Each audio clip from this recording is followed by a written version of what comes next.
You're fired. And don't think that's the end of it. Get ready.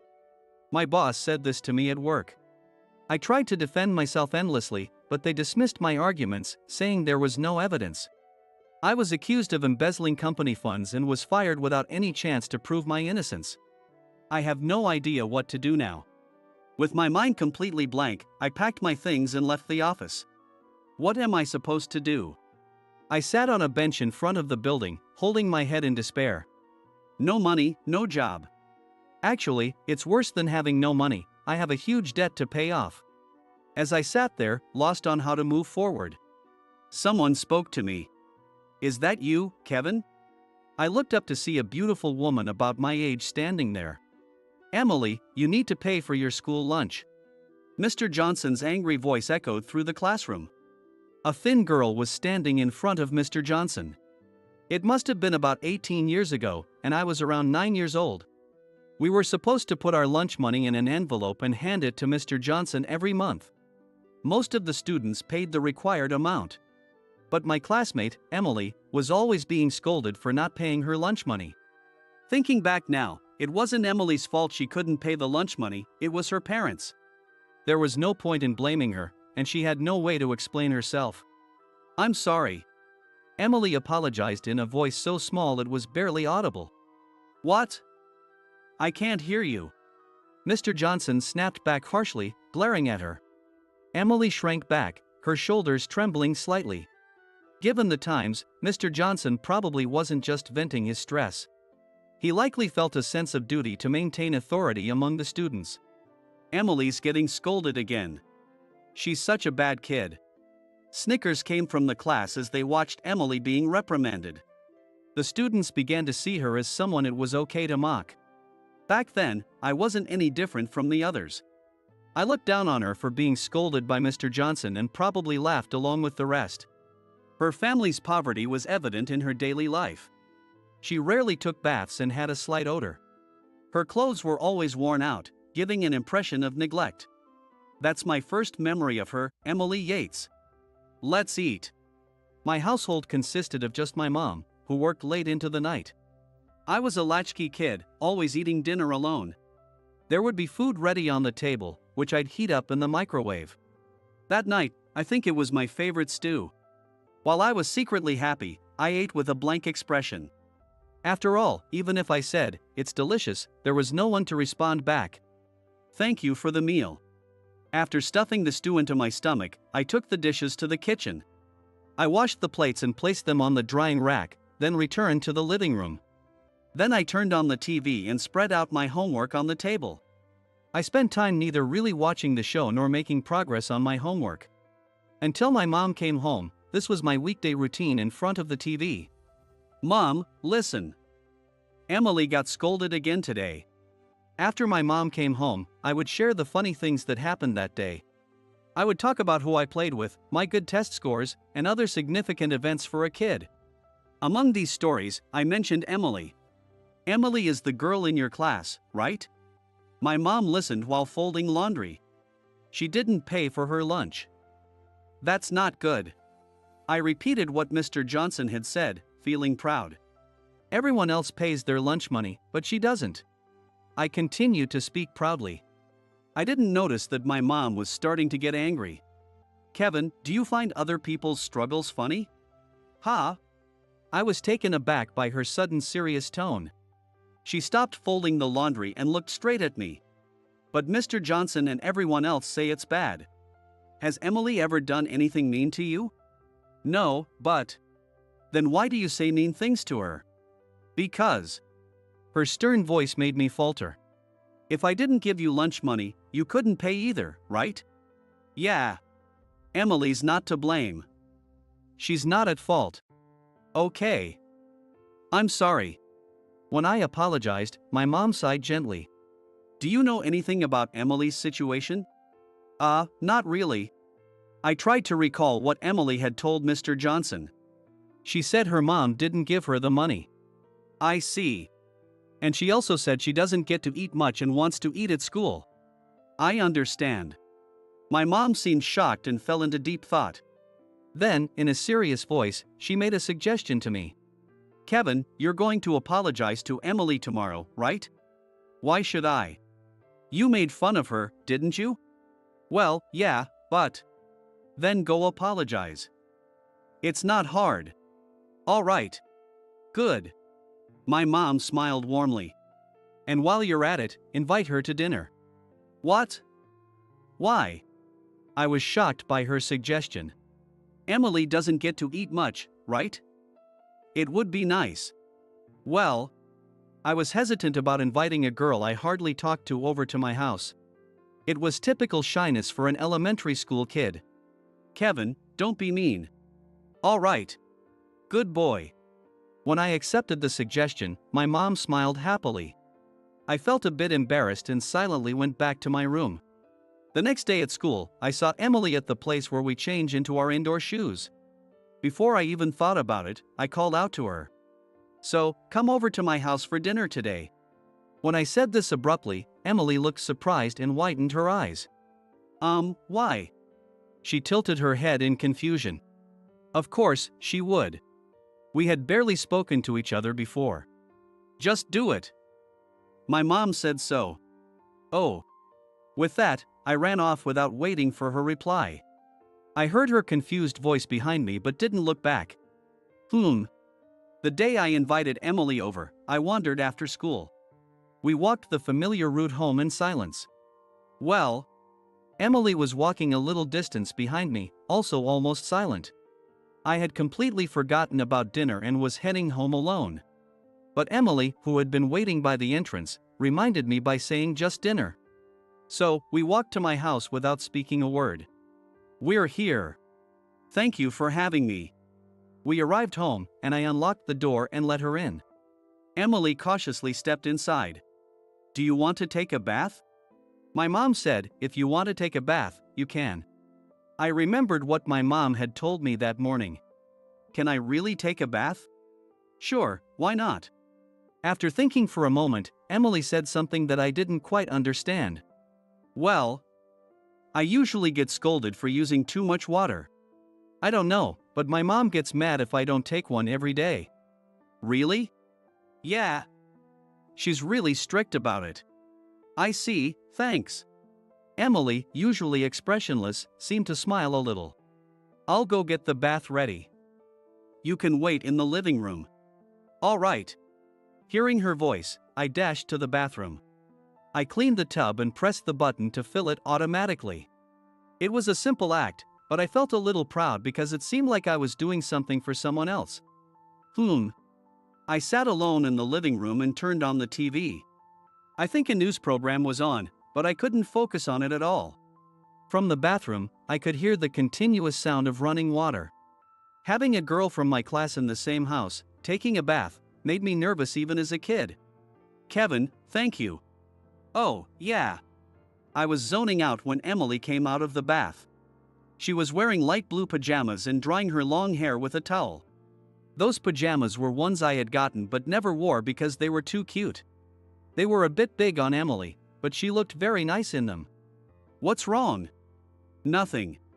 Emily used to wear ragged clothes and seemed a bit dirty. But now, fresh from the bath, she looked cleaner and prettier than any girl in our class. Do you have any foods you don't like? No, I like everything. I see.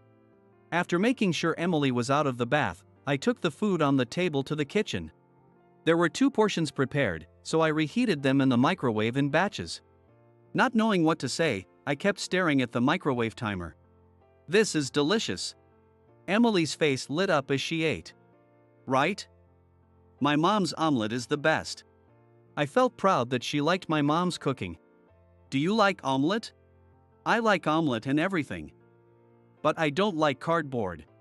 Cardboard? I tilted my head, thinking she was a bit strange. But talking with her, I realized Emily was interesting. We chatted about all sorts of things and had a great dinner together. Since that dinner, Emily came over to my house for dinner every day. We didn't talk much at school for some reason, but at home, we talked like best friends.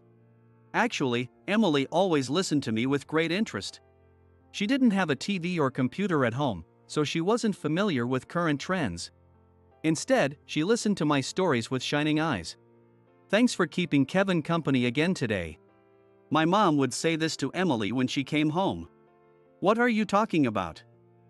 I'm the one keeping her company. Such a spoiled kid. My mom would smile broadly. I enjoy it too. Oh, you're such a sweet girl. At first, Emily would go home shortly after dinner. But gradually, she started staying longer, talking to me and playing games. Eventually, she stayed until my mom came home, and my mom would drive her home.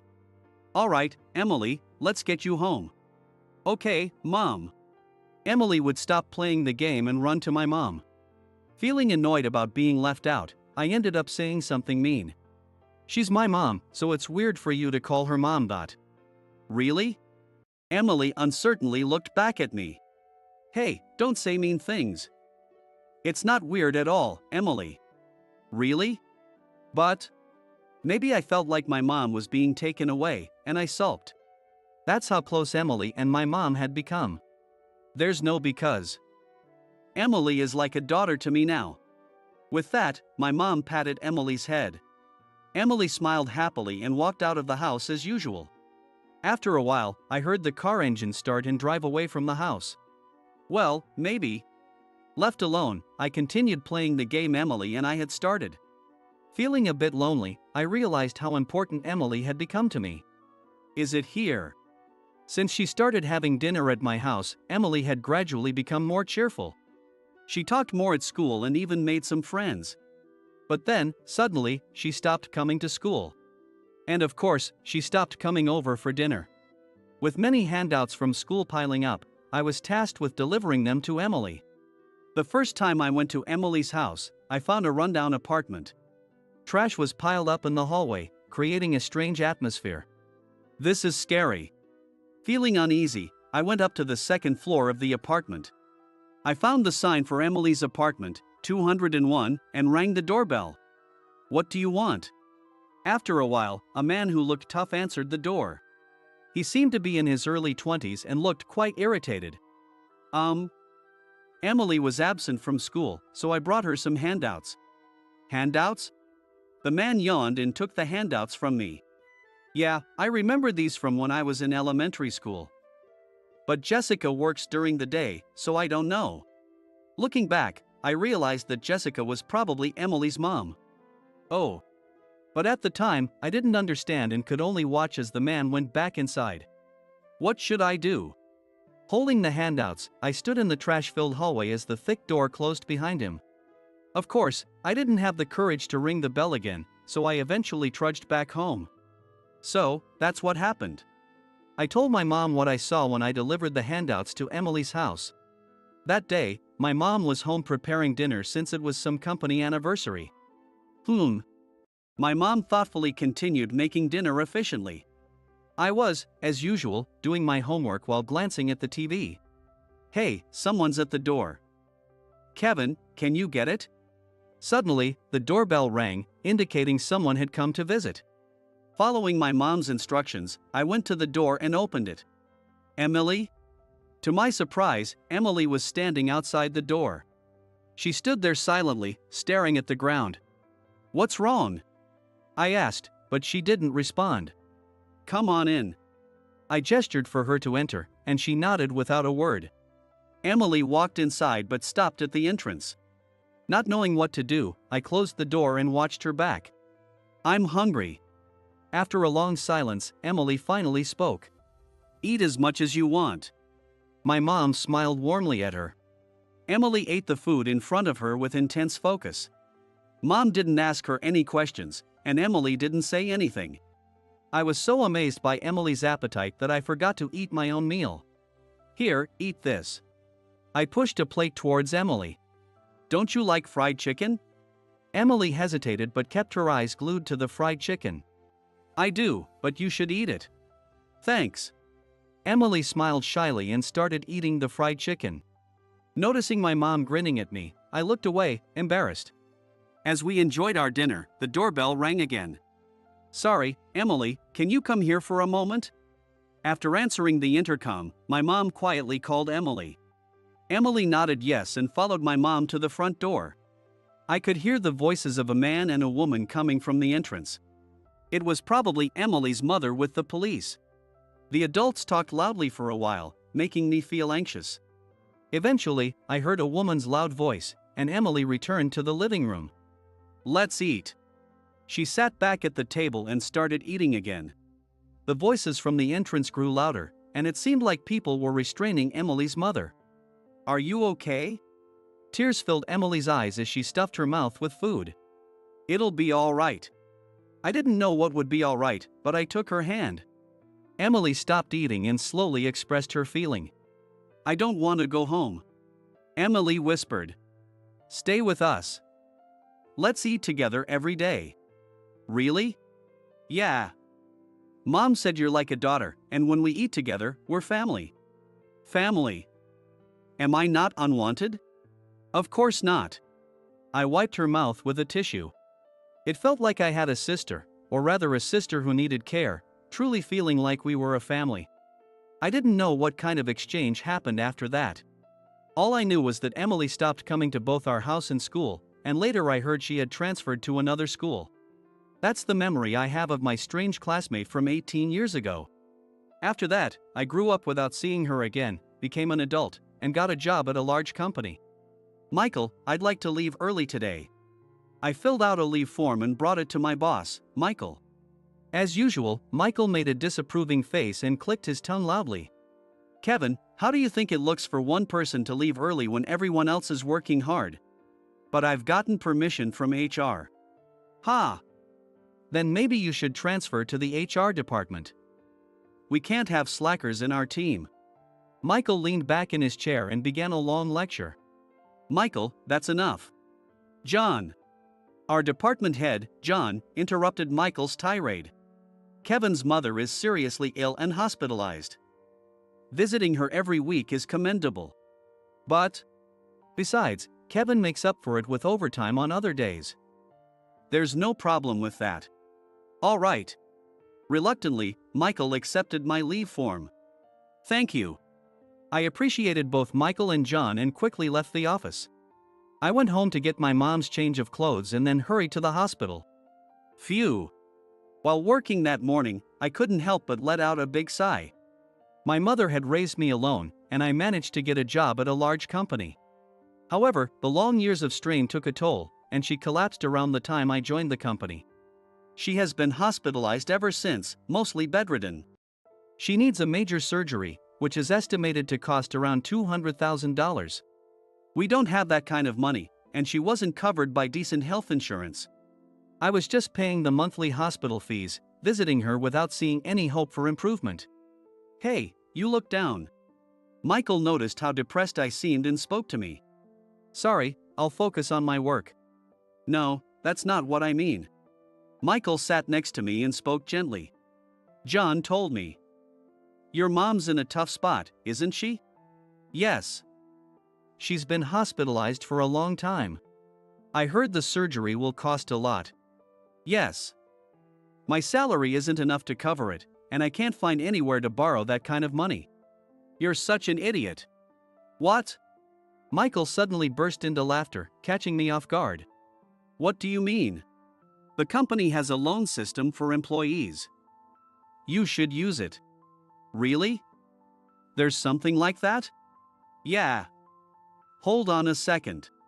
Michael got up and brought back a few forms. "I don't know the details, but you can borrow up to tens of thousands of dollars with this." "Really? It's true. This should cover the surgery costs." "Why are you being so kind to me?" Michael usually had a tough demeanor. I thought he disliked me. "I'm hard on you because I have high expectations for you." Michael said this with a smile. "And go ahead and submit your leave form too. Give your mom the good news." "Thank you for everything." I had been struggling alone for so long, feeling overwhelming anxiety. Tears welled up in my eyes, and I quickly wiped them away. "Hey, don't cry. Just get those documents filled, and I'll handle the rest." "Thank you." I wiped my tears and filled the documents he had prepared. "Now, go on. Hand off your work to a colleague and get going." "Yes, thank you." I appreciated Michael and quickly left my desk. I asked a colleague who knew about my situation to take over my tasks and then left the office. Mom, I can finally help you. I arrived at the hospital and went to my mom's room. Holding her hand, unsure if she was conscious, I poured out my emotions. Thinking about it, I realized I hadn't been able to repay her for anything. If the surgery went well and she recovered, I could finally thank her for raising me. A call? I saw that Michael was calling on my phone. I moved to an area with reception and returned the call.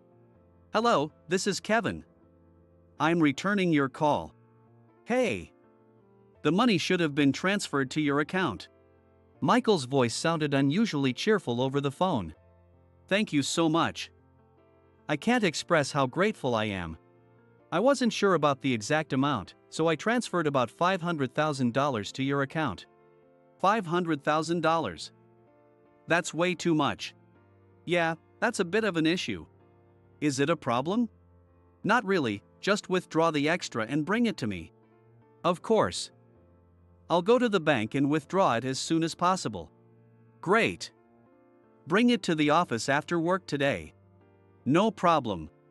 You're really reliable. I'll be working late, so call me when you're nearby. Understood. I'll go to the bank right away. The doctor said the surgery would cost about $200,000. I decided to return around $300,000 to Michael. Thank you so much.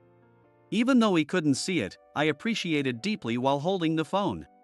I truly couldn't thank Michael enough. I believed this would turn my life around. You're fired. And don't think that's the end of it. Be prepared. As my mom's surgery preparations progressed, I was working harder than ever. But suddenly, I was called in by my boss and told I was fired. When I asked why, they accused me of embezzlement. I was in shock and couldn't comprehend what was happening. Apparently, the $500,000 Michael lent me was actually the money from the company. They suspect I withdrew it for my mother's surgery and hid the rest somewhere.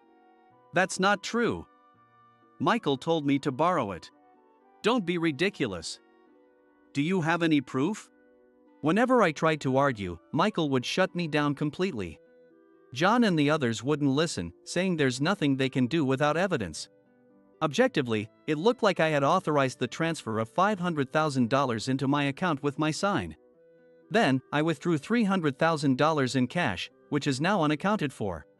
Of course, Michael should have that $300,000, but he likely hid it somewhere hard to find. In my panic, I couldn't defend myself properly and was thrown out of the company. What should I do?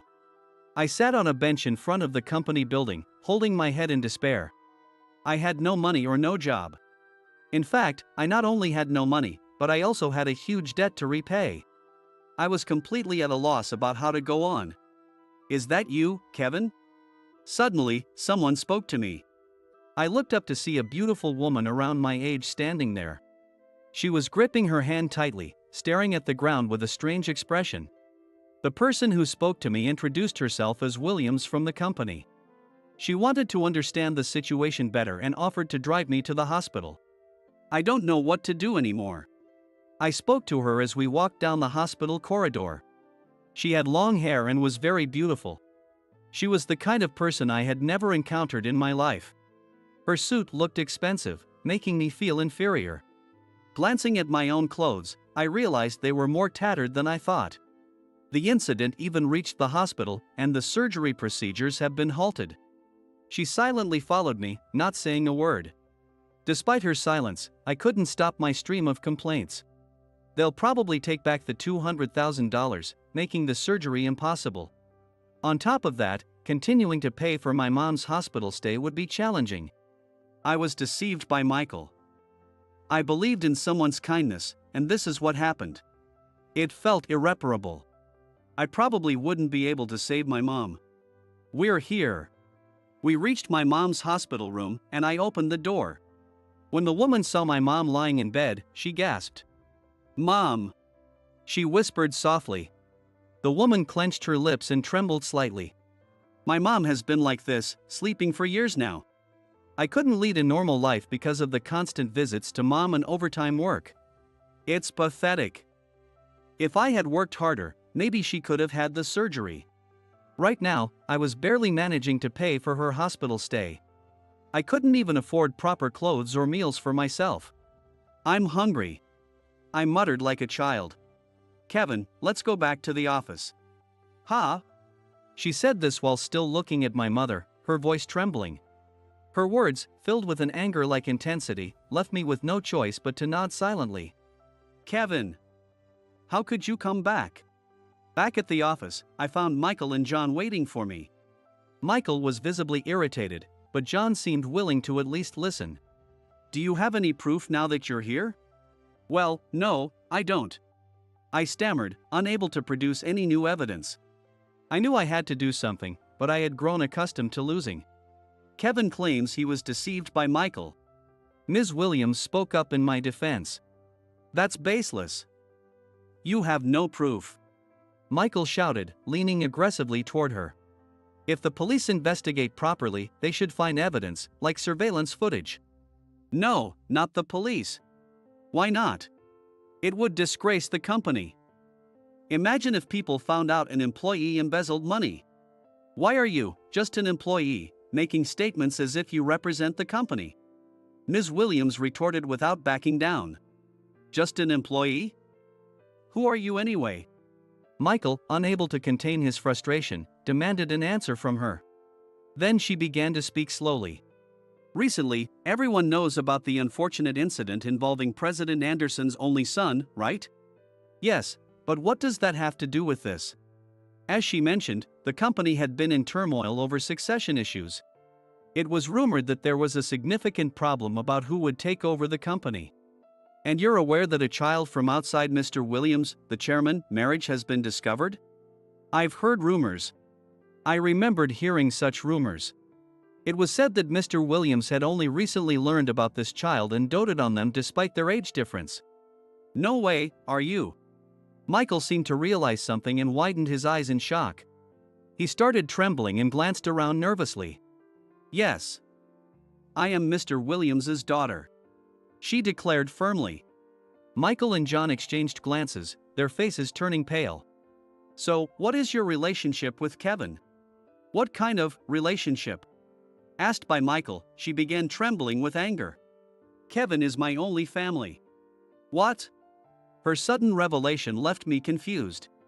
But I started to recall a certain girl from 18 years ago. I've lived through so much hardship. It felt like the whole world was against me.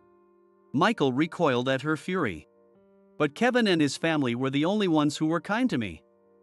They showed me that there are kind people in this world. She directed her immense anger at Michael. And to deceive and torment Kevin, who is the only kind person in this world, is something I can never forgive. That wasn't my intention. Don't think getting fired is the end of it. I'll make you suffer 100 times more, no matter what it takes. Well, he must have realized she was serious. Michael broke down, crying for help. Of course, she paid no heed and turned her attention to John. Emily? I called out her old name. She turned toward me and smiled shyly. I'm back, Kevin. Emily Yates, now recognized by Ms. Williams, probably goes by Emily Williams. I had no idea how much she had endured since we parted. But her shy smile was just like it used to be. Welcome back, Emily. Don't worry. Leave everything to me. As I teared up, Emily was suddenly in front of me. She wiped my tears with a handkerchief and held my hand, assuring me everything would be all right. Are you hungry? Emily asked, walking beside me. After that, Michael was fired and faced legal action from the company. Emily also arranged everything for my mom's surgery and hospitalization. What should we eat today? Fried chicken. Fried chicken, huh? Sounds good. We headed home together. I'm home. Emily opened the door first as we arrived home. Welcome back, Kevin and Emily. Entering the living room, my mom greeted us. Her surgery had gone well, and she was back to living a normal life. How are you feeling today, Mom? Emily asked, smiling as she ran up to her. Seeing your face makes me feel better already. Great.